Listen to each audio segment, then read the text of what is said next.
Buenas tardes a todas las personas que nos acompañan en esta tarde del 30 de agosto de 2021.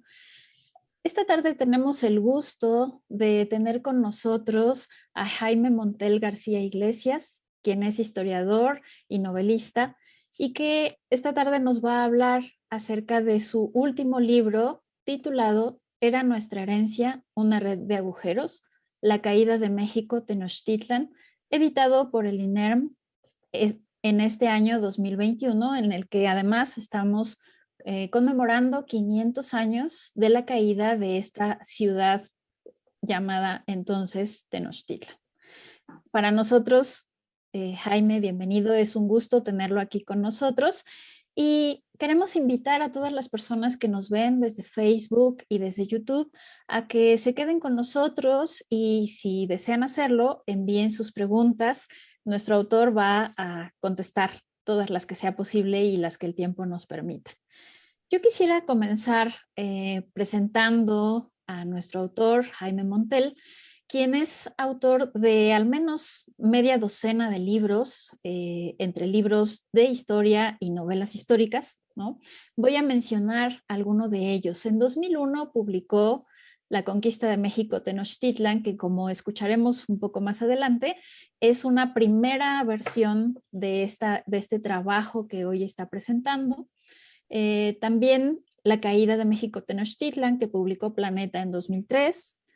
México, el inicio, 1521-1534, también publicado por Planeta en 2005. Caruna, Historia de un encuentro, publicada por Porrúa en el 2009. Mexicas, El pueblo elegido, publicada en el 2011 por Random House Mondadori. Y Ocelotl, El último sacerdote de Anáhuac, también de Random House, de 2013. Como podrán notar, pues se trata de un autor prolífico que se la ha pasado escribiendo en los últimos 20 años y que hoy nos acompaña.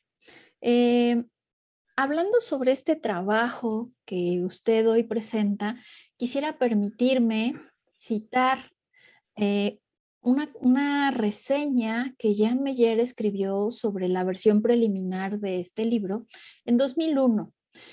Jan Meyer decía entonces: Crónica de Crónicas pudo haberse llamado ese hermoso gran libro. Se me antoja aplicarle las palabras que usa en la página 935 para calificar a la obra histórica de Fray Juan de Torquemada. Debido a la gran abundancia de materiales y fuentes que utilizó, tanto indígenas como españoles, más que cualquier otro cronista de los siglos XVI y XVII, integrándolos en una sola obra con un criterio unitario, así como por la extensión y cantidad de información que contiene, su monarquía indiana ha sido llamada la Crónica de Crónicas.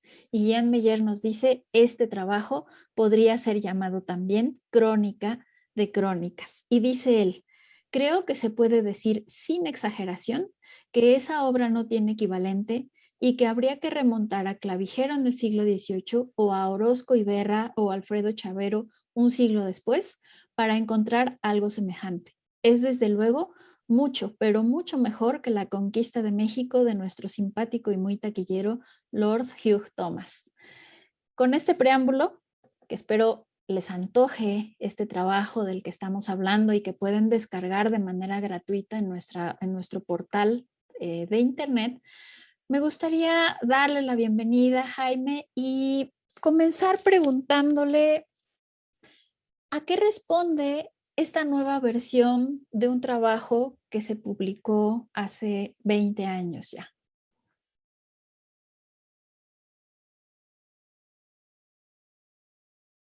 Sí me escuchó, creo que me dejó de escuchar, se congeló un poquito. Jaime, estamos teniendo un poco de problemas de conexión con nuestro autor, pero en un momento seguramente regresa. Mientras tanto, quisiera hablarles un poco acerca del título de este libro.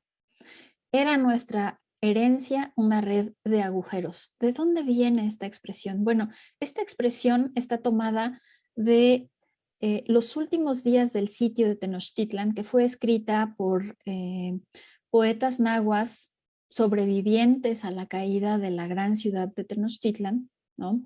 Y que dice así el fragmento, se los voy a leer. Golpeábamos en tanto los muros de adobe y era nuestra herencia una red de agujeros. Con los escudos fue su resguardo, pero ni con escudos puede ser sostenida su soledad. Nos está avisando Jaime que le está fallando el internet. Vamos a pedirle que vuelva a intentarlo.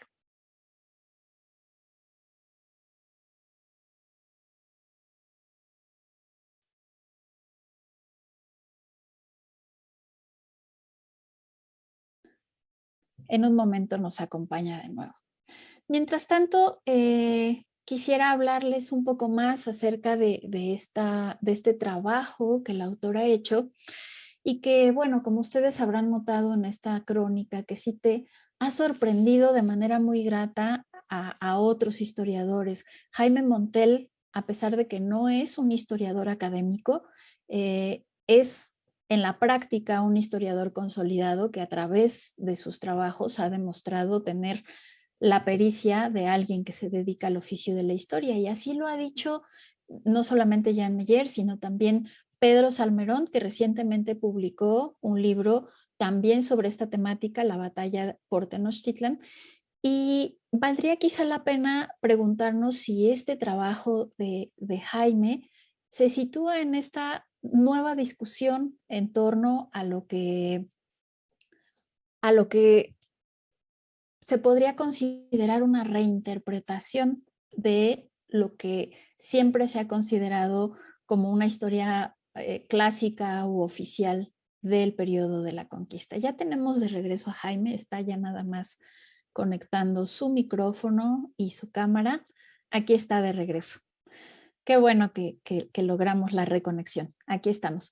Le preguntaba yo, antes de que se fuera, ¿a qué responde o por qué consideró que era necesario reescribir o revisar este trabajo que usted publicó en 2001? Sí, bueno, antes que eso, una disculpa, estoy en una región rural de México, el internet es un poco intermitente, se fue el internet, ya regresó. En primer lugar, agradecimientos. Muchas gracias al doctor Jan Meyer por esa reseña tan generosa de su parte. Muchas gracias al INERM que me dio esta oportunidad de volver a publicar. Y muchas gracias a todos ustedes que nos están acompañando. Es para mí un gusto y un placer partir con ustedes. Y bueno, entramos un poco en materia. Muchos tal vez se pregunten por qué un nuevo libro sobre la conquista, la llamada conquista entre comillas, que después lo vamos a discutir. Se han salido innumerables cosas, sobre todo en estos 500 años del aniversario. Novelas, biografías al por mayor. Entonces era necesario realmente escribir otro libro. Bueno, el problema es que la historia clásica de estos sucesos ha permanecido durante 500 años entre nosotros, que también lo vamos a discutir enseguida, y ha prevalecido, y es a partir de los últimos 20 o 30 años que nuevas investigaciones y nuevas interpretaciones nos permiten ver que no fue como se contaba clásicamente. O sea, el primer libro sobre la conquista, ¿cómo le llamaré? Sobre la caída de Tenochtitlan, no me gusta la palabra conquista, fue escrito por William Prescott en el siglo XIX.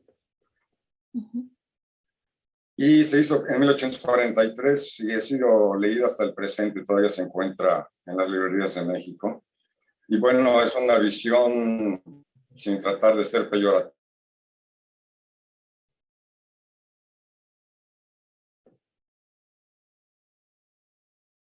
Creo que de nuevo nos falló el internet. Un momento de paciencia. En el extranjero, o sea, Manuel Orozco Rivera lo escribió, pero mexicano no se le hizo mucho caso. Entonces, Jaime, se nos cortó un poquito y ya no escuchamos lo que dijo sobre Prescott. Justo ahí se congeló la imagen. Sí, es un desastre. Si nos pudiera... Ah, ok. Es un desastre. Fue el primero que escribió una historia completa de la conquista. Y como decía, anglosajón, americano, norteamericano. con pocos datos y una visión pues bastante peyorativa hacia los mexicanos. Eso se siguió leyendo hasta la fecha durante 100 años y para llenar este hueco fue que el señor Hugh Thomas, de quien ya se mencionó usted el nombre, escribió la historia de la conquista de México, que se publicó en 1994. El señor Thomas es británico, muy conocido en los medios académicos, estudió en Cambridge y la Sorbona, y publicó muchos libros como sobre la Guerra Civil Española, que tienen mucho mérito y mucho respeto para él, pero cuando entra a México le falla totalmente. O sea, este libro lleva, creo que 9 ediciones, no voy a mencionar la editorial, por su honor, como dice Bernal Díaz. Y esta última edición es de lujo, no sé cuánto cueste tampoco, pero se ha vendido muchísimo en México.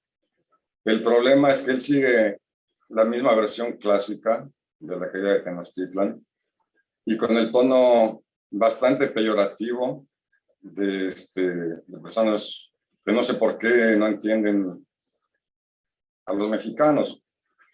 Le voy a citar 2 o 3 frases porque además está llena de mentiras, que lo cito en mi libro. Exacto, incluso, si me permite decirlo, Jaime hace una revisión puntual de esa obra y pone en evidencia errores específicos y muy puntuales de esa otra obra académica que trata el mismo tema. Así es. Como ejemplo, no voy a leer mucho porque es muy aburrido, nada más 2 ejemplos. Encontrarán mucho más si tienen la paciencia de leer el libro mío. Por ejemplo, califica al señor de Tlacopan. Tlacopan era un miembro de la Triple Alianza, de los mexicas, los acolhua y los tepanecas. Era un gran poder. Y el señor Thomas califica al señor de Tlacopan como, comillas, pobre reyesuelo, al que nadie hacía caso y cuyos súbditos apenas sí suman 200. O sea, imagínense, el tercer poder de la Triple Alianza con 200 súbditos. Y luego del gran Nezahualpili, un gran poeta, padre de Nezahualcóyotl, una figura ejemplar a nivel mundial, Thomas dice que era falso, comillas, era falso, vengativo e histérico, de aspecto sucio, desagradable y despeinado. Llevaba sus supersticiones a extremos absurdos, tan absurdos como contar frenéticamente las notas cantadas por los pájaros, llegando hasta unas 3000. O sea, imagínense nada más, ¿no? Entonces yo no sé por qué es tan leído y tan comentado y tan alabado en los medios en general, incluso de nuestro país. Bueno, sí, dígame. Justo cuando se nos desconectó, comentaba yo con la audiencia que este año, y bueno, de un poco tiempo para acá, ha estado habiendo una serie de nuevas visiones o reinterpretaciones. Mencioné, por ejemplo, el nuevo libro también de Pedro Salmerón, la reciente edición de las cartas de relación de Hernán Cortés que publicó Luis Fernando Granados, ¿no? Y los trabajos de Federico Navarrete que de alguna manera, coincidiendo con su trabajo, son una reinterpretación de esa visión clásica, como usted le llama, de la conquista. A mí me gustaría que nos platicara un poco de dónde viene esa visión clásica, porque durante todos esos siglos, desde el siglo XVI hasta el siglo XX, digamos, a veces todavía hasta el XXI, ha prevalecido. ¿Cuál es el origen de esa interpretación que de alguna manera le da un protagonismo excesivo a los españoles y los coloca en un lugar, digamos, de privilegio en la narrativa, ¿no? Claro, ahorita entro en esa materia. Antes nada más me gustaría mencionar este libro de Pedro Salmerón, La batalla por México Tenochtitlan, que es muy recomendable, donde nos da, pues no tan extensamente, porque es más legible, una muy buena interpretación de cómo debe verse todos estos sucesos. O sea, es muy recomendable. Está editada por el Fondo de Cultura Económica y vale la pena. Voy a entrar muy brevemente acerca de por qué escribí yo este primer libro. O sea, yo leí a Thomas. Antes yo no había escrito nada realmente. Leí a Thomas y me dio mucho enojo como mexicano, como ser humano inclusive. Entonces decidí ponerme a investigar cómo estaba este asunto. Y bueno, me llevó unos 4 o 5 años. Entonces, finalmente, completé el libro de la conquista de México a Tenochtitlan, que todavía le puse el título de conquista, porque en aquel tiempo no se examinaba mucho el término de conquista. Y debo darle gracias a Miguel Ángel Porrúa, que la publicó en el 2002. Este libro con muy pocos ejemplares, fueron 1000 ejemplares, realmente no tuvo oportunidad de darse a conocer y además era cara. Y entonces, pasemos a su segunda pregunta. O sea, ¿por qué se le dio tanta relevancia o tanta importancia a la visión clásica, no? ¿De Porque dónde viene, no? ¿Cuál es su origen? sí, básicamente, quienes escribieron esto a nivel europeo estaban basados en las cartas de relación de Hernán Cortés y en la historia verdadera de la Nueva España de Bernal Díaz del Castillo, muy comentada y discutida actualmente porque Duverger dice que no existió, Jacques Duverger, un francés, historiador francés, mexicano, que no existió Bernal Díaz del Castillo, que el autor verdadero es Cortés, en lo cual yo personalmente no estoy de acuerdo, pero hay mucha divergencia en el asunto. Entonces tomaron básicamente estas dos fuentes y algunas otras pequeñas probanzas o crónicas de otros conquistadores, pero por supuesto Cortés y Bernal Díaz tienen interés en proclamar sus propios triunfos y quitándole el mérito verdadero a las etnias indígenas que fueron las que realmente vencieron a los mexicas. Claro, porque... ¿Por sí, qué? no, perdón. Porque esto defendía los intereses colonialistas, ¿no? Básicamente, o sea, la intromisión europea en América dio comienzo al capitalismo realmente. Y entonces esto da inicio a los intereses económicos políticos de controlar a los países sojuzgados. Entonces había que darle preferencia a este tipo de narraciones y por supuesto ni hablar de las narraciones de otro tipo, indígenas, por ejemplo, que las hay, o cuasi indígenas, como hoy se llaman, que también lo vamos a ver más tarde, no se tomaban en cuenta, ¿no? Hasta que finalmente, no sé, fue tal vez Miguel León Portilla el que empezó a darlas a conocer un poco más en su famosa Visión de los Vencidos, cuyo título yo también difiero un poco porque entra la cuestión de quiénes son los vencidos, que realmente no fueron los vencidos, o sea, los vencidos fueron los mexicas, no todas las demás etnias, en ese momento particular. Pero bueno, eso entraremos más adelante. Así es.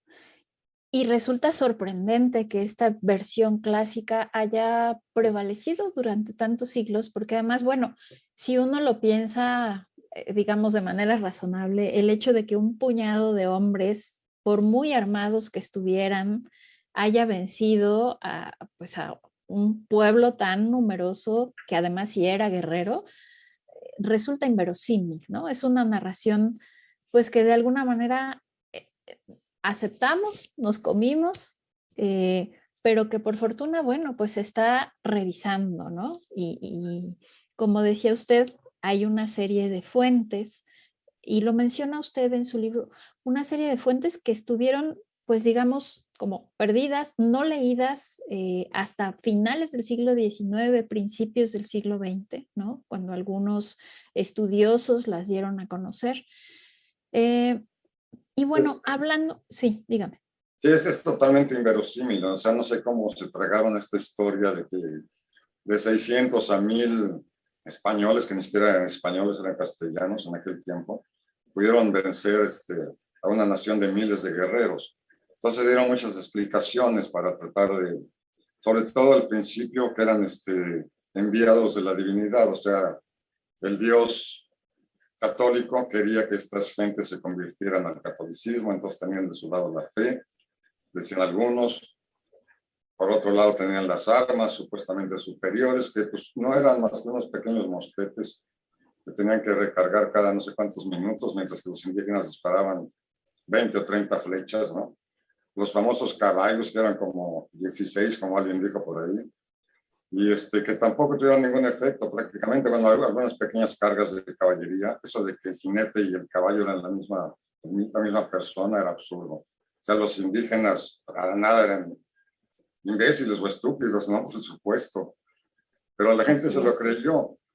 Y la pólvora, bueno, pues el primer estallido tal vez espantó a 2 o 3, pero ya desde mucho antes, desde la expedición de Juan de Grijalva, los mayas habían vencido a los españoles. Les dieron hasta por abajo de la lengua. Tuvieron que retirarse, murieron casi todos. Y además en aquel tiempo los poztecas llevaban y traían noticias por toda Mesoamérica. O sea, sabían perfectamente en Mesoamérica los mexicas y los tlaxcaltecas y todo el mundo que habían llegado seres extraños, quién sabe venidos de dónde, y que habían sido vencidos y que eran mortales. O sea, es falso toda esa cuestión de la superioridad del hombre blanco que avasallaba a los indígenas ignorantes, incultos. O sea, todo eso daba pie, por supuesto, a la colonización y a la justificación de la colonización por las naciones avanzadas europeas en el resto del mundo, que empezó en América, siguió en África y en Asia. Así es, entonces es evidente que esta versión que usted llama clásica, pues fue más bien un monopolio de voz por parte de los europeos occidentales, cuando en realidad también hay una versión distinta, narrada por la otra parte que también participó en esto que se ha venido llamando la conquista. Y hablando justamente de eso, yo le preguntaría, Jaime, ¿qué entiende usted por conquista? Porque bueno, en la mente, en el imaginario popular, la conquista es cuando cae la ciudad de Tenochtitlan y entonces eso supone la derrota total de los nativos americanos y el inicio del predominio español en esto que ahora llamamos México. ¿Usted cómo lo entiende? Sí, bueno, eso es falso totalmente. O sea, desde el título de los libros, La conquista de México, como si hubiera sido todo nuestro país y no sé qué más. O sea, fue la caída de México a Tenochtitlan, que lo vamos a platicar un poquito más adelante. La conquista de nuestro país tomó incluso siglos. O sea, eso también lo vamos a ver más adelante.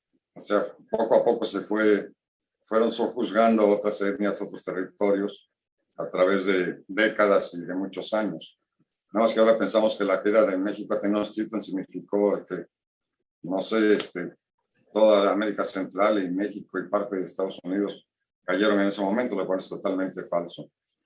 Pero aquí, antes de entrar en este tema, quisiera comentar un poco algo que me ha llamado mucho la atención. O sea, porque lo que nos encontramos en estos momentos del encuentro de Europa con América fue un encuentro de diferentes interpretaciones de la realidad histórica, o sea, de diferentes narrativas. Y ahí esto es muy interesante porque tenemos que remontarnos casi a los inicios de nuestra humanidad. O sea, cómo es que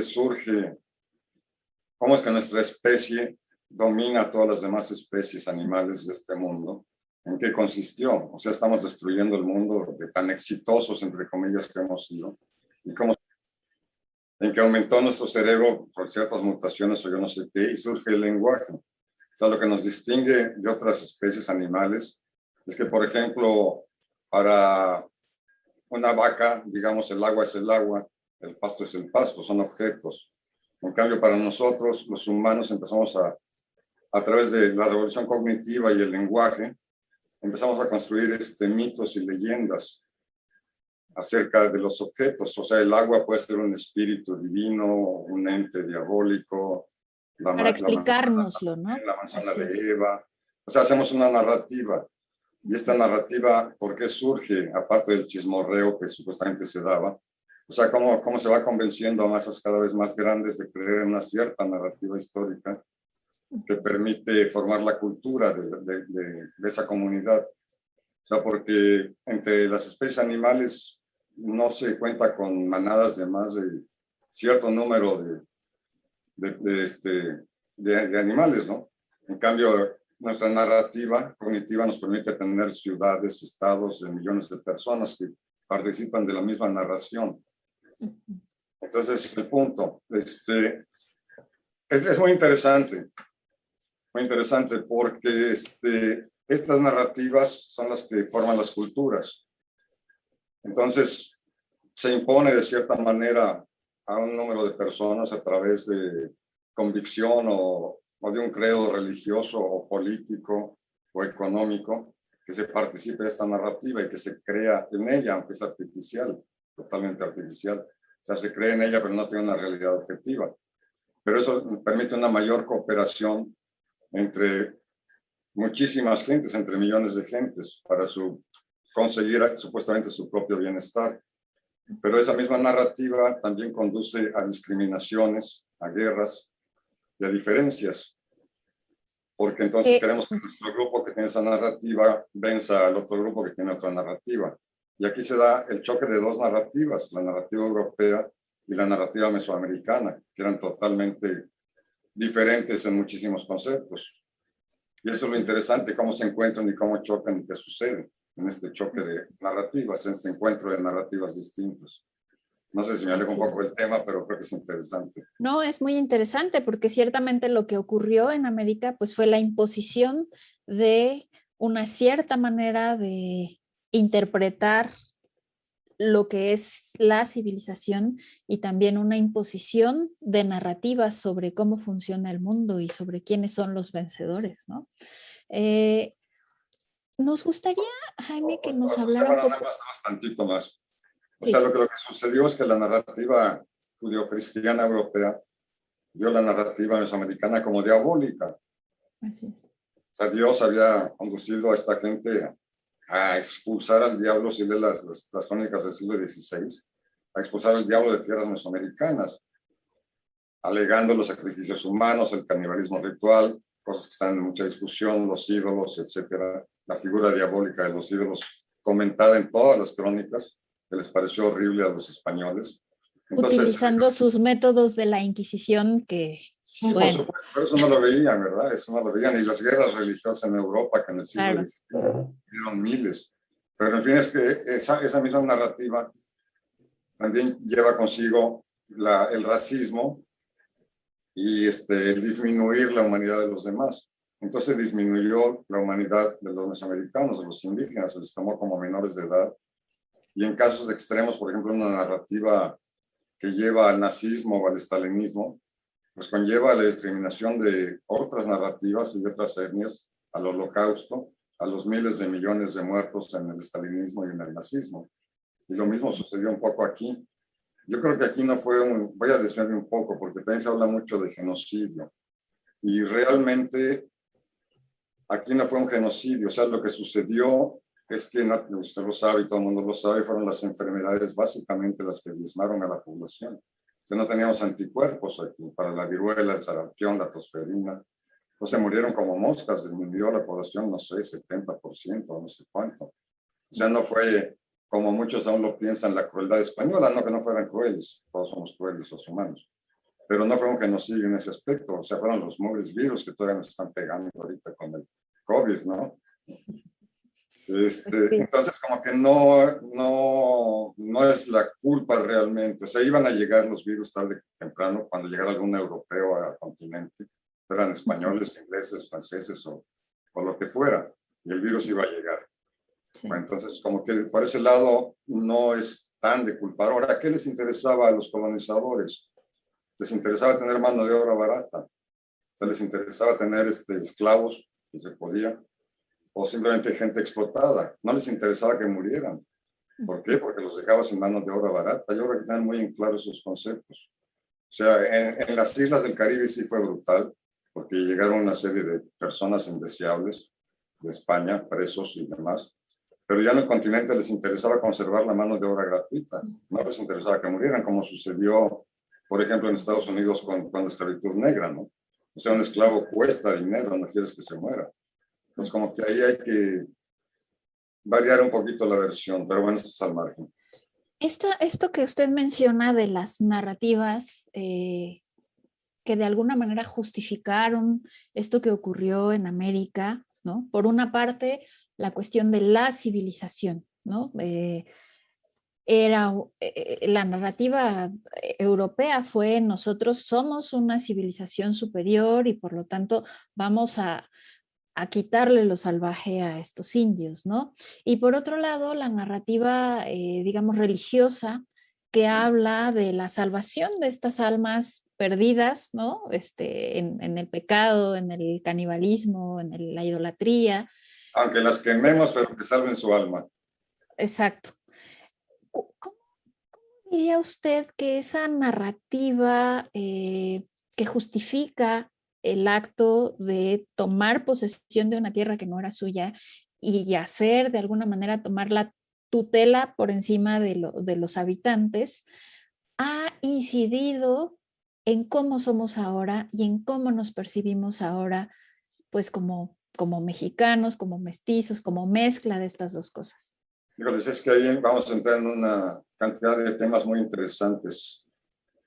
O sea, para empezar, la caída de México Tenochtitlan, como ya lo habíamos comentado, fue a manos básicamente de los aliados indígenas, tlaxcaltecas, totonacas, ocolhuas, xochimilcas. O sea, había una gran cantidad de pueblos que estaban molestos o, no sé, ya no soportaban la tiranía mexica que les exigía tributos y tributos de gente para sacrificar o de bienes de consumo. Y entonces Cortés, que en realidad es otro tema muy grande, era un hombre muy sagaz, muy político. El cacique, el famoso cacique Gordo de Zempoala lo instruyó de cómo estaba la situación aquí y logró aglutinar a estos pueblos en contra de los mexicas. Entonces, finalmente, cae Tenochtitlan debido a los miles y miles y miles de guerreros indígenas. Entonces, eso es un hecho. No hubo una conquista como tal, ¿no? Ahora, el problema es cómo después estos pueblos que ayudaron a la caída de Tenochtitlan caen bajo la subyugación española. O sea, ¿qué sucedió en la colonia? Porque eso es otro tema que aquí no se trata en este libro, pero que es de suma importancia. O sea, ¿cómo lograron un puñado de españoles? No tengo aquí los números ni las estadísticas. Gobernar y sojuzgar a miles de indígenas en nuestro país o en el resto de América. O sea, no era posible que tuvieran ejércitos en todos lados, ¿no? Pues, ¿cómo se dio este proceso? Y hasta donde yo entiendo, no lo entiendo todavía muy bien, lo que sucedió es que auxiliaron en esto ciertas élites indígenas, los caciques o los calpisques, que gobernaban a nombre de los señores españoles y que eran parte del gobierno español. O sea, los mismos... Claro, porque ellos no se consideraban los vencidos. Ellos eran aliados. Exacto. Y vencedores, ¿no? ¿Vencedores de quiénes? Pues de los mexicas, que de alguna manera habían estado pues guerreando contra ellos tiempo antes de que llegara la invasión, la irrupción española, ¿no? Ahora, eso que usted menciona es muy interesante. Sí. Tampoco les fue tan bien a los tlaxcaltecas, porque aparte de que ayudaron a los españoles a conquistar varias otras regiones de México y de Estados Unidos, finalmente no lograron conservar sus privilegios. O sea, la mayoría de la población cayó pues en el campesinado, pero sí había ciertos individuos de cada lugar, calpisques indígenas, que mantenían el yugo español por sus propios intereses. O sea, a esos tal vez podríamos llamarle traidores a su nación o a su gente, porque estaban ayudando y apoyando el dominio español. Mas no fueron nada más los españoles, o sea, fueron con la ayuda de todos estos pequeños jefecillos locales, ¿no? Así es. Otra cuestión que me parece muy sobresaliente de su trabajo es su manejo de las fuentes. A diferencia de esta versión clásica que se queda solo con un lado de la moneda, con una de las narrativas y retoma las fuentes hispanas, su trabajo se remite sí a esas fuentes hispanas, pero también a las otras fuentes, ¿no? Las que usted llama o que han llamado otros cuasi indígenas, ¿no? Así es. ¿Por qué no nos cuenta un poco de este trabajo sobre las fuentes con las que construyó esta investigación? Bueno, en resumen, yo traté de tener acceso a todas las fuentes posibles. A veces era difícil porque no está digital todo y hay que recurrir a algunas bibliotecas en las cuales a veces ni siquiera se admite a que no sea parte de esa academia o de esa institución, lo cual es triste, debería estar todo digitalizado. Pero sí logré reunir casi todos los documentos pertinentes. Supuestamente habrá todavía muchas cosas en los archivos que están por encontrarse. Y las relaciones cuasi indígenas, se ha estudiado y se ha visto que no son realmente indígenas totalmente, porque lo que sucedió después de la caída de Tenochtitlan y de otros lugares fue que los hijos de los nobles fueron llevados a los conventos de los monjes católicos. Esto lo manejo yo en el libro de Ocelot, o sea, cómo fue llevada a cabo la evangelización. Y ahí es donde esta nueva generación trata de entender qué sucedió, o sea, por qué fueron vencidos, ¿no? Y escribieron sus crónicas a través ya del alfabeto latino, pero pasaron siempre por manos de los frailes, o sea, por la censura de los frailes. Entonces tampoco son totalmente indígenas, cosa que se creyó por mucho tiempo, y por eso decía que era la visión de los vencidos, pero no es así, o sea, llevan la censura y la mano de los frailes franciscanos, básicamente, pero son casi indígenas, pero no totalmente indígenas. Entonces hay que ver en qué se basan. Por ejemplo, hay muchas en los anales de Tlatelolco y en el Códice Ramírez y en otros, que aparentemente se basan en pasajes bíblicos. ¿Y de dónde lo sacaron? Pues de los frailes franciscanos. Hay que tener mucho cuidado. O sea, la historiografía, ¿no? ¿Quién lo escribió? ¿Por qué lo escribió? ¿Cuándo lo escribió? ¿Qué intereses perseguía la persona que lo escribió? Etcétera, etcétera, ¿no? Y la crítica es muy difícil porque, aparte de los relatos escritos, ¿qué nos queda? Pues la arqueología, los restos materiales para conocer una cultura, una civilización. Y pues, la escritura, pues está sujeta a muchas interpretaciones. Yo básicamente, ¿a qué intereses cumplía el que la escribió? ¿No? O sea, ¿qué tan objetiva puede ser? Justamente. Y precisamente hablando de eso, yo quisiera resaltar y contarle al público que este trabajo tiene al final un apartado que se titula Breve síntesis de cronistas y de fuentes principales, y que a mí me parece una verdadera joya para quienes están analizando este periodo del siglo XVI y la caída de México Tenochtitlan, porque lo que hace el autor, bueno, no lo quiero contar yo, me gustaría más, creo que sería más eficiente si usted nos cuenta cómo construyó este apartado y por qué cree que podría ser útil para quienes continúen el estudio de esta temática. Sí, porque también al principio, cuando yo escribí el primer libro, necesitaba saber acerca de quiénes habían contado la historia. Entonces yo quise hacerlo más fácil también para los lectores, aunque aumentaba el volumen del libro, por supuesto, con varias páginas más.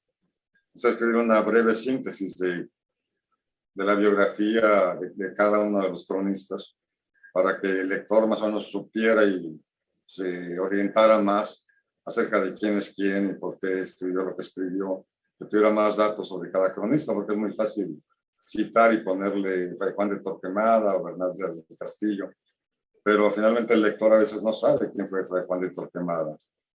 Así es. Entonces poner una breve semblanza de cada uno de los cronistas para que el lector se dé una idea, ¿no?, de quiénes eran. Igual se la puede saltar si es muy aburrida. Pero bien. No, en realidad yo creo que para quien está estudiando concienzudamente el periodo es muy útil. Es muy útil saber, como decía, como explicaba usted hace un momento, saber en qué contexto, bajo qué intereses y en qué condiciones se escribió cada una de las crónicas, pues nos habla mucho de con qué tiento debemos irnos a la hora de tomar por verdadero todo lo que dicen, ¿no? Sí, así es. Bueno, entrando ahora a otra fase del asunto. Sí. O sea, lo que sucede es, hablando a través de narrativas históricas, es que esta narrativa clásica que ha perdurado durante 500 años, ya es tiempo de cambiarla. O sea, estamos en el momento adecuado para cambiar esta narrativa histórica de alguna forma y tener más conciencia de lo que realmente sucedió, y creo que es lo que está pasando en estos momentos. Y la narrativa, cómo se hace. Y aquí entramos a cuestiones un tanto polémicas del momento. O sea, todos estos 500 años se están afectando en nuestra actualidad en ese aspecto. O sea, porque conformaron la narrativa bajo la cual primero estuvimos 300 años en la colonia, un pueblo sojuzgado, explotado, ignorante. Después cambió la narrativa un poco con la independencia, una nueva narrativa más nacionalista, pero en la cual, ¿quién hace la narrativa? O sea, la narrativa generalmente la hace la élite intelectual, económica, gobernante, y de alguna forma empieza la narrativa. Y a esa élite no le interesaba hacer una narrativa en la cual el pueblo tuviera participación, porque afectaba sus intereses, por supuesto. Entonces, esa a la clase dominante, y en eso nos pasamos, qué sé yo, 100 años de guerras civiles tremendas. Después eso precisamente obligó a cambiar la narrativa, porque la narrativa ya no satisfacía las necesidades de la gran mayoría de la población. Entonces vino la revolución, una nueva narrativa en la cual ya se le daba a la población en general muchos más derechos, la Constitución y una serie de privilegios que se merecían, ¿no? Pero desgraciadamente esa narrativa de nuevo fue confeccionada por élites intelectuales, políticas, económicas, que buscaban sus propios intereses. Y si bien funcionó, yo voy a entrar en terrenos un poco más resbaladizos, pero bueno, si bien funcionó durante varias décadas, porque fue un momento en que el racismo y el exclusivismo de estas narrativas llevaron a un incremento del poder económico y político de las élites, o sea, a unos niveles de abuso, de poder y de corrupción que hicieron ver, hicieron ver a la población que ya bastaba de esa narrativa, que esa narrativa ya no estaba cumpliendo las dictadas. Y estamos intentando hacer una nueva narrativa histórica en la cual el pueblo realmente participe de la caída de Tenochtitlán. Influye en esto actualmente, porque ¿cómo vamos a construir esa narrativa? Es el problema. O sea, ahorita está en mucha discusión y por los 500 años también. Y ahí hay mucho que platicar y que polemizar, no sé. Así es. Han comenzado a llegar comentarios de la gente que nos está viendo en las redes sociales y yo quisiera leerlos para que usted también los comparta y para que responda algunas de las preguntas que han llegado. Un comentario dice: muchas felicidades por la presentación de su libro, Jaime, máxime porque, como usted dijo, cuando se publicó en 2001 solo tuvo un tiraje de 1000 ejemplares y ahora con esta nueva edición del INERM está en libro digital y en acceso abierto, lo cual ampliará su consulta. Comentario también de Silvia Fernández y Fernando Bustos: un gusto escuchar y aprender. Hay que aprender todos los días, muy interesante la plática. Y las preguntas, pasemos a las preguntas. Adrián Francisco García dice: ¿realmente fue solo una conquista española o también una guerra de liberación de los pueblos indígenas sojuzgados o contrarios al imperio azteca? ¿Usted qué opina? ¿Nos hacemos una por una o sí, una por le una, doy ¿no? dos? Ok, muy bien. Brevemente. Muy bien. Se comentó, o sea, que en Mesoamérica hay siempre guerras endémicas entre las diferentes etnias. Estaban en guerras pues, casi constantes, hasta que finalmente los mexicas dominaron a gran parte del territorio. Entonces, cuando llegan los españoles, precisamente son parte de otra guerra endémica de todas estas etnias. O sea, fueron ellas quienes se coaligaron en una gran alianza, incluidos los españoles, que fueron los que finalmente conquistaron Tenochtitlan. O sea, fueron, como la frase famosa, la conquista lo hicieron los indígenas y la independencia los españoles. O sea, quienes hicieron la conquista, entre comillas, fueron los mismos indígenas, obviamente. Fue una más de las guerras endémicas de la región, que ellos así lo consideraron en aquel tiempo, viendo tan poquitos españoles, pues dijeron, nos sirven de algo, ¿no? Para quitarnos el dominio mexica. Y pues no se imaginaron el futuro, porque no conocían Europa. No se imaginaron que en el futuro ellos también iban a ser dominados. Así es, porque esa es una diferencia, si me permite decirlo, una diferencia fundamental entre el dominio que los mexicas ejercían y el dominio que ejercieron los españoles. Los pueblos que se aliaron con ellos, de alguna manera, quizás se imaginaron que el dominio de los españoles iba a ser como había sido el de los mexicas, que en realidad era más bien tributario, porque ellos podían conservar sus autoridades y cierta independencia. Y lo que realmente terminó ocurriendo, pues fue que no ocurrió así. Este dominio fue completamente avasallador. ¿no? Claro, pero Muy yo distinto. no pienso que ellos creyeran que iba a ser un dominio español. Tal vez es muy difícil imaginarse, ¿no? O un aliado, ¿no? Pensaban que todo Sí, iba a volver a la normalidad y que iban a ser independientes cada uno de los señoríos.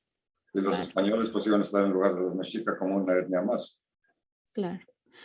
Otra pregunta. Esther Sanginés García dice, ¿cómo es que los tlaxcaltecas aceptaron la narrativa europea?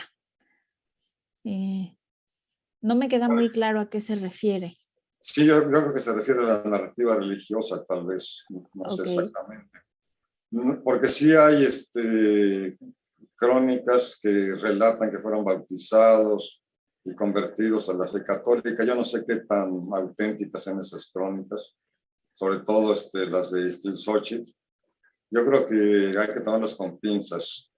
O sea, yo no creo que la mayoría de los tlaxcaltecas o los señores tlaxcaltecas hayan aceptado la narrativa española en ese contexto, sino que más bien la tomaron como un auxilio para liberarse de la tiranía mexica. O sea, una con su pregunta más. narrativa de Sí, ellos. claro.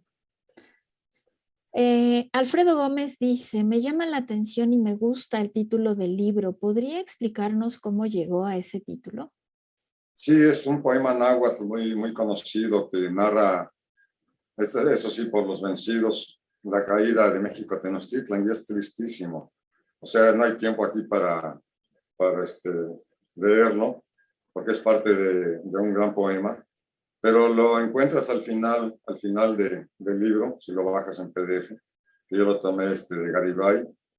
Lo encuentras en Garibay, lo encuentras, está también en el libro de León Portilla y en varios otros lugares. O sea, bueno, ya sabes tú, si googleas, es nuestra herencia, una red de agujeros, te lo da completito. Y es tristísimo, o sea, te pone casi a llorar. O sea, la desgracia total de los mexicas cuando salen todos macilentos, muriéndose, flaquísimos de la ciudad, ¿no? Los últimos sobrevivientes. Es muy, muy triste. Pero lo Así puedes es. consultar en Google, ¿eh? Muy bien. Alberto Tapia Vargas dice, tratar las cosmogonías de cada pueblo sería interesante. Saludos y felicidades. Malú Sosa dice, excelente escritor e historiador. Sus libros muestran la riqueza de nuestra cultura. Adrián Francisco García dice, saludos y felicidades para el paisano Jaime Montel por su gran aportación a la historia de México. Adriana Sánchez también manda saludos y sin nombre nos mandan saludos desde La Paz, desde Jalisco, desde Celaya, Durango, la Ciudad de México. Gracias. Bueno, por el momento de nuestra audiencia son las preguntas, pero a mí me gustaría que fuéramos cerrando un poco hablando acerca de esto que usted mencionaba sobre la pertinencia de cambiar de narrativa.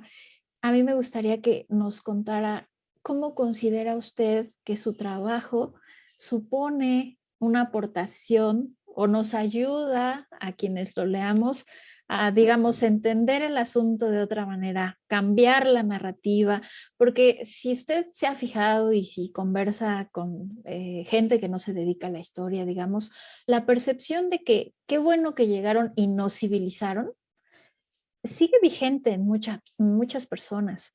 Yo sigo escuchando gente que dice agradecer que no seguimos haciendo sacrificios humanos y comiéndonos entre nosotros.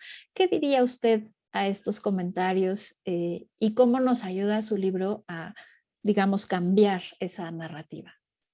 Bueno, y el libro yo creo que en sí ayuda a que más o menos si se lee, espero que sí, la gente o el lector tenga más información acerca de cómo sucedieron estas cosas, cómo pasaron realmente. Eso, cuando se sabe la verdad sobre una narrativa, entonces es posible verla más claramente y tratar de cambiarla si es errónea. Pero en cuanto al punto de vista de estas personas que dice usted, pues están inmersas en la narrativa anterior, en la narrativa española. O sea, lo cual es totalmente falso, porque en este mundo nada es blanco y negro, todo tiene tonalidades de gris. Entonces hay un intercambio siempre entre las culturas, o sea, los españoles nos trajeron algunas cosas buenas, no todas malas. Decían al principio algunos indígenas que el burro, el cerdo y la gallina era lo mejor que habían traído, porque el burro los evitaba de cargar a las espaldas los tamemes. El cerdo, pues tenían comidita ahí para vender y las gallinas huevos, ¿verdad? Bueno, también nos trajeron, no sé, muchas otras cosas de su cultura y también nosotros aportamos muchísimo al mundo, o sea, en conocimiento, bueno, está todavía por difundirse más la filosofía náhuatl, que está poco difundida.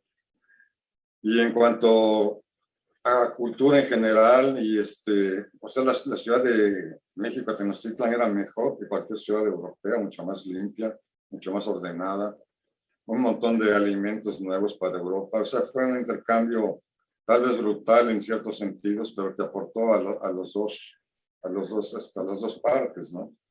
O sea, ahorita estamos en un tiempo, por ejemplo, de globalización, que también está en discusión, pero también de regionalización. O sea, no debemos perder nuestros valores culturales regionales por globalizarnos, pero tampoco podemos rechazar la globalización. O sea, no nos podemos encerrar en nuestro propio país.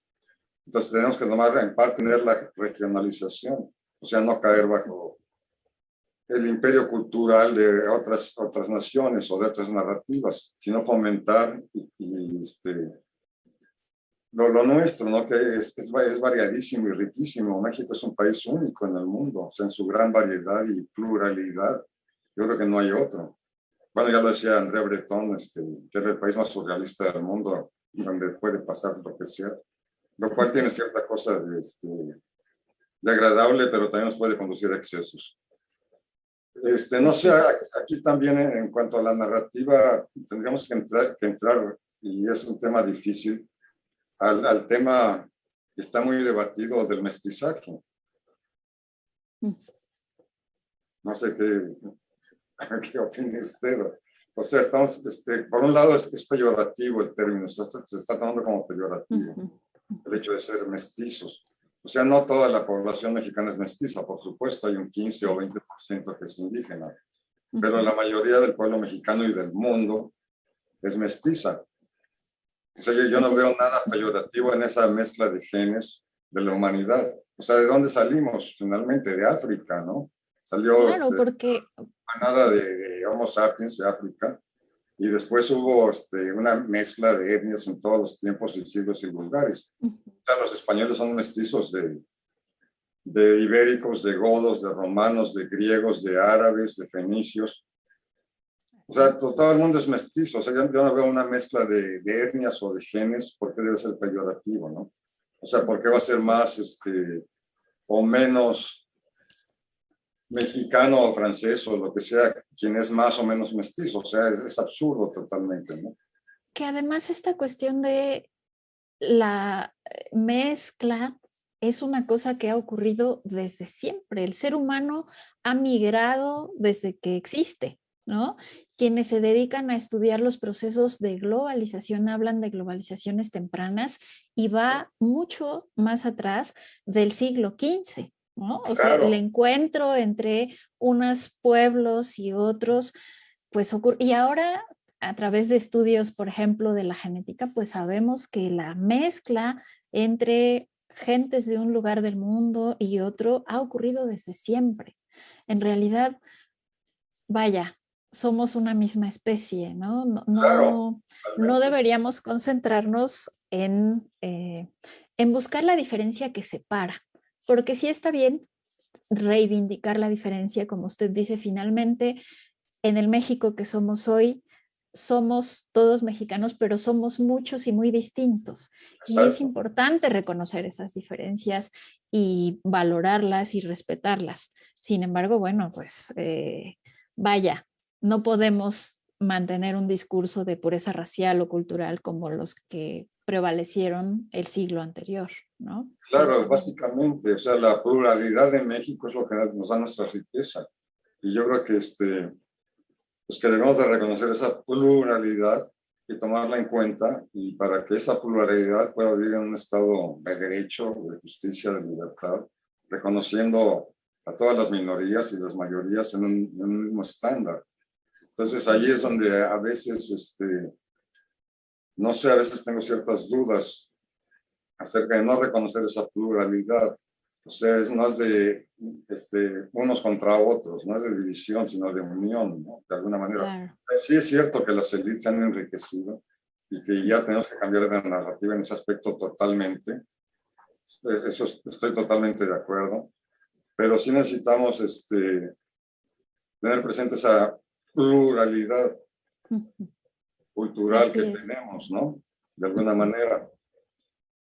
Y porque es que se está empleando, por ejemplo, el término, ya me estoy metiendo en terrenos resbaladizos, de resistencia indígena. O sea, sí ha habido resistencia indígena, obviamente, pero también ha habido resistencia mestiza. O sea, durante muchos siglos la resistencia ha sido mestiza, la resistencia del pueblo mestizo contra la opresión de las élites, ya sean europeas o nacionales. Es una resistencia mayoritaria de la población contra estas élites. Entonces, el término de resistencia indígena, pues no me acaba de cuadrar, porque no nada más fue indígena, fue sí mucho indígena, pero también mestiza. Es como ponerlo en una sola parte, ¿no? La resistencia. Entonces, es como negarle un poco a los mestizos que ellos también fueron parte y gran parte de la resistencia también contra la opresión de las élites. En fin. Así es. Déjeme leerle nuevos comentarios que han llegado. Agustín Sanginés dice, buenas tardes, excelente escritor e historiador. Vicente Sosa dice, te saludo y agradezco por tan importante aportación que nos permite entender la incongruencia entre los hechos reales y el nombre con que se conoce en las crónicas hasta hoy oficiales Conquista de México. Marcos Piña dice, admiro mucho su trabajo, espero que alguna vez su libro salga en físico. Y Silvia Fernández pregunta, ¿qué opinión tiene de aquellos que piden que se haga una disculpa por la conquista?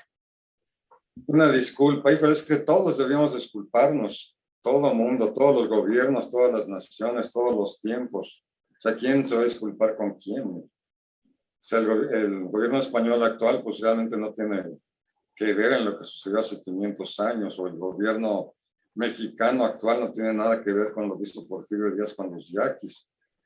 O nosotros no tenemos nada que ver, o tal vez sí debamos pedirle perdón a todas las gentes que existen en la actualidad en nuestro país que están siendo discriminadas y explotadas. O sea, a mí me da mucha tristeza ir por las calles de mi país y ver indígenas todavía acuclillados en las calles pidiendo limosna, con un niñito en los brazos, niñas de 15, 16, 20 años. O sea, a esos debemos de pedirles perdón nosotros también. O sea, porque somos todos nosotros quienes hemos construido este país y los que participamos en él y los que a veces no participamos y no nos importa la miseria ajena. O sea, ¿quién debe pedir perdón? Pues todos, ¿no? No nada más el rey de España. Ciertamente. Pues Jaime, que podríamos pasarnos toda la tarde hablando aquí de estas cuestiones tan interesantes, pero yo quisiera mencionar e invitar al público a que descarguen este libro, que no se lo pierdan, porque además es un libro de una narrativa atractiva. A quien le guste la novela histórica va a encontrar este libro muy agradable y a quien le guste, digamos, la cuestión historiográfica y el análisis también. Es un libro, digamos, satisfactorio en ambos sentidos. Entonces, yo les invito, nuestros compañeros están publicando el enlace desde donde se puede descargar este libro, tanto en YouTube como en Facebook, para que ustedes den al enlace y lo descarguen por la vía que les parezca más conveniente y lo lean, lo difundan, porque como ciertamente dice Jaime, es importante cambiar las narrativas. Y en este año que estamos conmemorando 500 años de la caída de esa ciudad, que ya no es esta ciudad, sino otra, pues es más importante aún entrarle al debate. Jaime, yo no sé si usted quisiera cerrar mencionando alguna otra cosa. Brevemente, tratemos todos de cambiar la narrativa. Ya no queremos la narrativa anterior, es obvio, y se ha hecho claro por la mayoría de las votaciones que cambiaron el régimen. O sea, necesitamos una nueva narrativa. Todos podemos cooperar en ello. Necesitamos más empatía, necesitamos más participación ciudadana, necesitamos más unión entre los mexicanos.